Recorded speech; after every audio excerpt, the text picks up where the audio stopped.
Mission broad gauge જે ધારી તાલુકા પત્રકાર સંઘે એક મુહિમ ઉપાડેલી છે, જે બિન રાજકીય મિશન છે.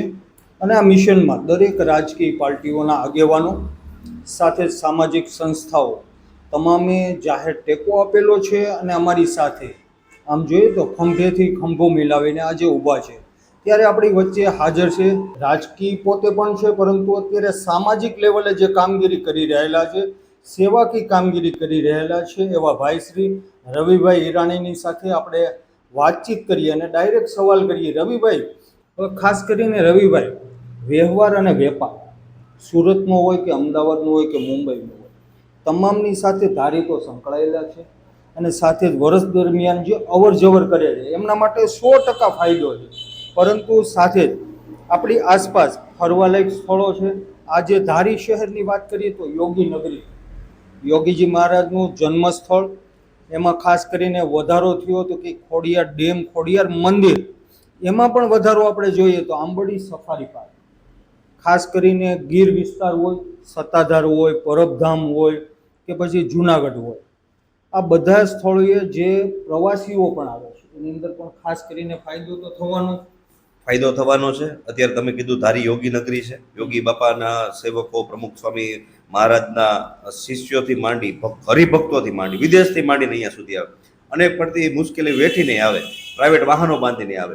એટલે એ તો ધાર્મિક જે આસ્થાઓ છે એ બિચારા પોતાના પ્રમાણે રસ્તો કરીને આવવાના છે. સાથોસાથ વેપારની જો વાત કરીએ, કોઈ પણ વેપાર હોય એ કનેક્ટિવિટી વગર નથી થતો. અહીંયા બેઠા બેઠા તમે દેશ વિદેશની અંદર વેપાર કરતા હોય, કે મુંબઈમાં કરતા હોય, કે નાસિકમાં કરતા હોય, કે XYZ અમદાવાદ, સુરત કરતા હોય, જો કનેક્ટિવિટીનું માધ્યમ મળે તો યુવાનો નાના સેન્ટરમાં રહેવાનું પણ પસંદ કરે. એક મોટો જે અનિપભાઈ ઇસ્યુ છે ને, એ માઇગ્રેશનનો છે, જે ક્રીમ પબ્લિક કહેવાય, ભણેલ ગણેલ યુવાન કે જે દેશ માટે, ગામ માટે કંઈક કરી શકે એમ છે, એને અહીંયા સ્કોપ નથી મળતો ને એટલે એ ગામ મૂકીને જાય છે. કોઈને પોતાનું ગામ મૂકીને જવાનો શોખ નથી હોતો.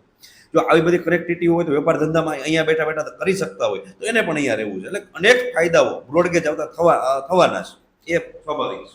રવિભાઈ, તમે યાદ કરાવ્યું વચ્ચે કે વેપાર અને વ્યવહારની સાથે દેશની વાત જ્યારે આવે છે ત્યારે આપણા ધારી તાલુકાના એવા 100થી વધારે ભારતીય જવાનો જે પોતાની ફરજ નિભાવે છે આપણી રક્ષા માટે અને સુરક્ષા માટે, તેઓને જે સ્થળ આપેલું છે, તો જ્યારે પણ તેઓને ફરજના સ્થળે જવું હોય અથવા તો ફરજના સ્થળેથી ધારી આવવું હોય તો એને પણ મુશ્કેલી પડતી જ હશે. જો ધારીને આવી કનેક્ટિવિટી મળે, બ્રોડગેજ મંજૂર થાય, અમરેલીથી વિસાવદર, વિસાવદરથી જુનાગઢની જે માંગ થઈ રહેલી છે, તો એનાથી પણ ફાયદો તો થવાનો. રવિભાઈ, 100%. અહીંયાથી બહાર જે લોકો રહે છે, આઉટ સ્ટેટની અંદર જે ફરજો બજાવે છે, અહીંયાથી કનેક્ટિવિટી મળે. પછી માનો કે કોઈ પણ દેશનો જવાન જમ્મુ કાશ્મીરની અંદર નોકરી કરતો હોય, અહીંયાથી બેસે અમદાવાદ, તો અમદાવાદથી ડાયરેક્ટ કનેક્ટિંગ એની ટ્રેન થઈ જાય. અહીંયાથી રાજકોટ સુધી પહોંચવું હોય તો રાજકોટ સુધી, જુનાગઢ સુધી પહોંચી શકાય. કે ટૂંકમાં જે દેશને જોડતી મોટી લાઈનો છે ત્યાં સુધીનું ખાલી કનેક્ટિવિટી જો બ્રોડગેજ થ્રુ અહીંયા આપી દે તો પણ લગભગ તમામ સમસ્યાઓ હલ થઈ જાય છે. ખરેખર રવિભાઈ, આપણો વિસ્તાર પછાત વિસ્તાર પણ ગણી શકાય આપણા આખા જિલ્લાને. નથી આપણા તાલુકાની અંદર કોઈ પણ ઉદ્યોગ, વેપાર ધંધા, જો બ્રોડગેજ આવે તો વેપાર ધંધાને તો વેગવંતું થવાનું જ છે. અને એ માટે આપણી સરકાર અને આપણી માનનીય સાંસદ સભ્ય ભરતભાઈ સોતરિયા આપણને આશા અને અપેક્ષાઓ આપે છે, આપણને આશ્વાસન આપે છે. તો એ વિશે રવિભાઈ, જો અનિપભાઈ, પોલિટિકલી જો વાત કરીએ તો મારું એક એવું સજેશન છે કે ચૂંટાયેલા પ્રતિનિધિઓ હોય એના થ્રુ કામ લેવું બહુ સરળ બનતું હોય છે.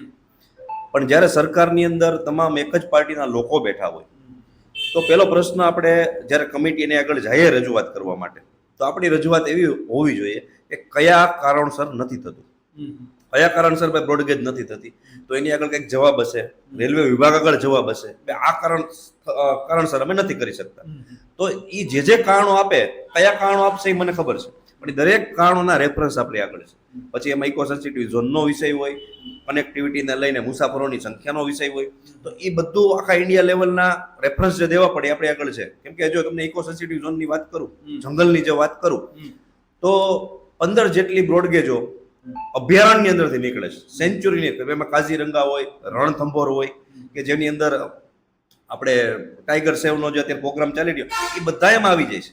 100 જેટલા એક્સપ્રેસ વે કે જેઓ સેન્ચુરીની અંદર અભયારણ્યની અંદરથી ચાલે. એટલે એવું કોઈ પિટિશન હોય હાઈકોર્ટની અંદર કોઈ વ્યક્તિગત કરતું હોય તો એનો જવાબ આપણે કાયદાકીય રીતે આપી શકીએ એમ છીએ, રેફરન્સથી આપી શકીએ એમ છીએ, એનિમલ કોરિડોર બનાવી શકીએ એમ છીએ. એટલે વન્ય પ્રાણીને ક્યાંય નુકસાન થવાનું છે જ નહીં. પણ યોગ્ય રજૂઆત, યોગ્ય માધ્યમ અને યોગ્ય સિસ્ટમ દ્વારા જો આપણે ચાલીએ તો આ બ્રોડગેજને આવતા કોઈ ન રોકી શકે. ધારી શહેર હોય કે તાલુકો હોય, આ તાલુકાભરની જનતા આમ જોઈએ તો મોટાભાગે સુરત, અમદાવાદની અંદર પોતાના કામ કાજ અને રોજી રોજગાર માટે સ્થાયી થયેલી છે. ત્યારે અંદાજિત સંખ્યા કેટલી છે? આપણે તમે એમ ગણો ને તો ધારી તાલુકાની અંદર તમારે 4 લાખથી ઉપરની તો ખાલી વસ્તીઓ છે.